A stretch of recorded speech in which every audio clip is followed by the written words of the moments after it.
Hi. So Ben Riggs, hi Ben, recently posted about the Clear and Concise Language Act that the Senate unanimously passed. It's a bipartisan bill, so at least we can get the politicians in America to agree that we need better communications, and it will repeal the Plain Language Act of 2010. So Ben posted the article, and I wrote, it won't make any difference.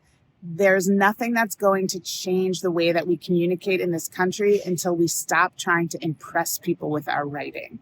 We had a lively conversation about it. It was a great conversation.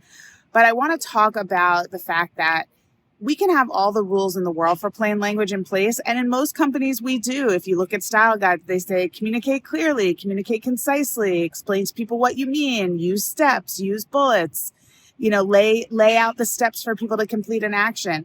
But the truth of the matter is that culturally, the mindset in almost every organization is when we write to impress people. We write to let them know how smart we are.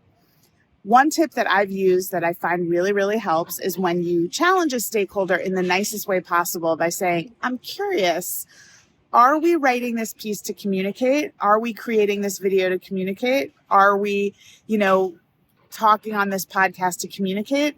Or are we simply just trying to impress the audience? And certainly in marketing, there's a place to say that we are trying to impress people because we want them to be attracted to us and we want them to want to engage with us. And we believe that by impressing people, that happens. The truth of the matter is that the world has changed and people value authenticity and they value clarity. They're too busy to try to unbraid what you're saying when you use big words, complicated sentences, lots of commas. It just doesn't work for people. They need short sentences that tell them what they need to get done. Listen, let me tell you something. People need to get it done.